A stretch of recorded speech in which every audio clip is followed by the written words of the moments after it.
Let's do this Jordan Peterson clip now that she mentioned it.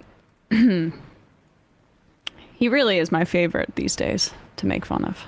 It's really not only like the content, but also like the like super villain edit edit that he's just every one of his videos looks like he's holding somebody undoubtedly bot. Yeah, bot. Right. I mean, it is bot. Another bot for good measure.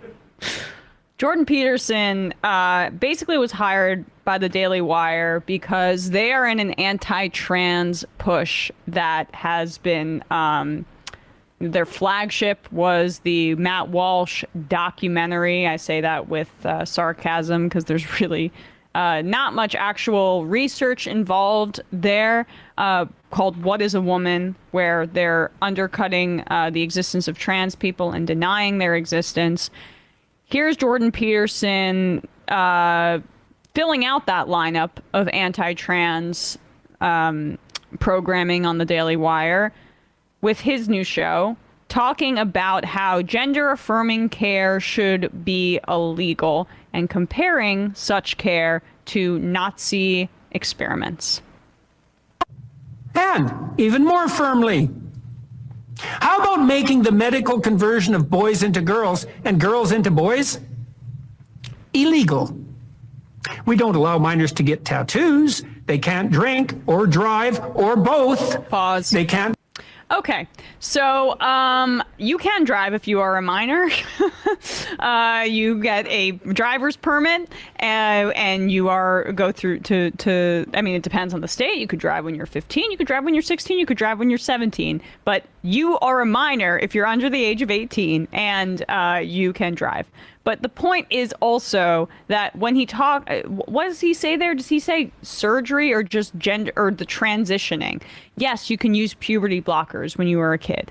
But for the most part, I do not think that the transition surgery, it happens for kids underage. He uses that as basically a red herring, a way to make the trans care seem even more extreme. And just so you know that he's in bad faith here. Remember when he got banned from Twitter and said, "I'd rather die than delete his tweet," where he dead named Elliot Page? He referred to the physician that performed Elliot Page's surgery as a criminal. Elliot Page was well into adulthood when he got his surgery, his top surgery. So now, though, he's saying that it's really only criminal because this is happening to minors. Well, let's see if he explains himself. And girls into boys? Illegal. We don't allow minors to get tattoos. They can't drink or drive or both. They can't vote. And plenty of them are confused enough and hurt enough and starved for attention enough to drift into the hands of the villainous woke propagandists to allow the butchers to cut off their breasts and their balls. Okay, pause it. It's really something to hear a guy call the woke left villainous when he is in some sort of like James Bond villain cave with the stalactites and stalagmites. What do you call it? Stalactites, stalagmites? Yes, you're right. Dripping, and he has like bats flying overhead. He's really in some like some villain cosplay here, but it's the woke left. That's the problem, I guess. When he calls them butchers, it really is just despicable. Just despicable. And to be clear, I think I hedged a little there. That's not happening to underage kids. It's just not. They're put on puberty blockers as a way for them to feel like they are in their own bodies, that they are not in a foreign body that does not compute with their perception of themselves, with their identity, with who they are. And that is a step on the way to gender affirming care, which happens via surgery in adulthood. So, I mean, he just gets as grotesque as he possibly can because transphobia is really just a way to cement existing gender roles and stereotypes and ensure that they are perceived as static and unchallenged, which helps the patriarchy and is a reactionary impulse. But let's keep going. Drift into the hands of the villainous woke propagandists to allow the butchers to cut off their breasts and their balls. We have already passed legislation in much of the Western world outlawing so-called conversion therapy, which was a pseudo-problem to begin with because it was virtually never happening except among more explicitly fundamentalist counselors who were sporadically attempting to remediate, is there a more politically correct word, homosexuality. I don't know if anyone noticed, but the most severe form of conversion therapy is precisely the double mastectomies, removal of ovaries, uteri, and testes, and hormonal transformation of hapless children. So now a counselor, a physician, or social worker risks his or her license, reputation, and livelihood if she or he dares talk to a minor about identity. But a butcher masquerading as a benevolent surgeon can castrate with impunity and be celebrated as a moral paragon. How about we stop doing this? It's wrong. Do I really have to say this? It's not just wrong. It's Auschwitz and Gulag level wrong. It's Nazi medical experiment level wrong. It's Unit 731 level wrong. And I'll put a trigger warning on that. Look up Unit 731 at your extreme peril, and I'm dead serious about that. All right, well, he went there. Now, if Peterson wants to do some research, since he certainly has access to a thesaurus, which he uses to a degree that I would say is a bit excessive, gluttonous. Moral paragon. I just said the fact that that is a method of communication that works for some people is mind-boggling to me. He should look up queer history and understand that Nazis were engaged in transphobia and in homophobia and killed people who they perceived as not falling into the gender binary. Here's from The Nation. Talia Levin wrote this up last year. What is less well known, although queer historians have made an effort to belatedly publicize the loss, is the significant number of the books that burned on that terrible night, talking about the night in 1993 when there were thousands and thousands of books burned in Germany. Did I say 1993? 1933. Is that a significant number of the books that were burned on that terrible night had made up the library of the Jewish sexologist Magnus Hirschfeld, whose Institute for Sexual Studies was the first clinic in the world to provide surgical interventions allowing trans individuals to live in the bodies they sought. The Institute, which opened in 1919, provided care that sought to dispel the shame that surrounded same-sex love and gender nonconformity, published path-breaking research into trans-affirming care, and gave office space to feminist activists. Love, Hirschfeld wrote, in 1912's The Natural Law of Love, is as varied as people are.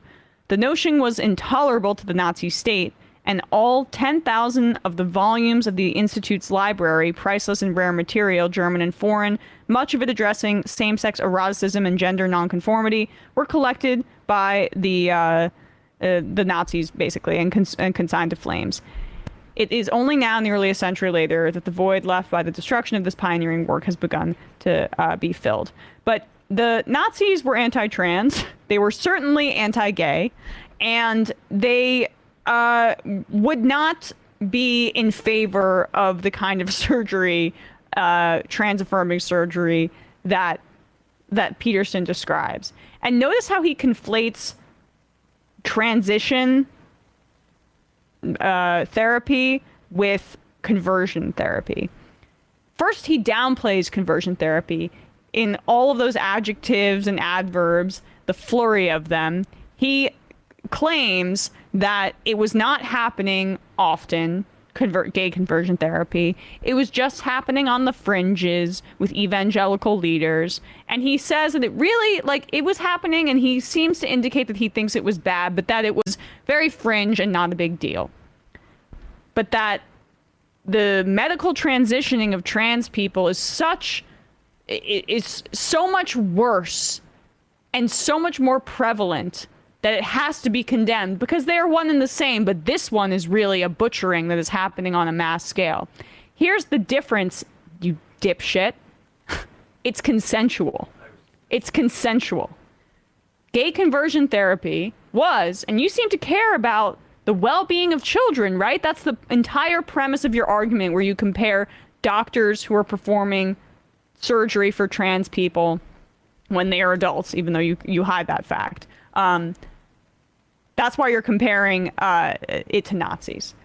But the difference is that the conversion therapy for gay kids that you pretend was not that big of a deal, or was so on the fringes, was done without those children's consent and led to their suicide. It was happening when they were underage. Parents who didn't want them to be gay would send them to these kinds of camps against their will. The difference with trans care is that when they're under 18, their parents have to consent to everything. And the kids want it, and the parents want it, and the doctor understands the needs of that child. And when they're using hormone blockers, I want to be clear, not the butchering that he describes, which is later stages in transitioning, which happens later. That is done with the consent of the parents and the consent of the kids. Period.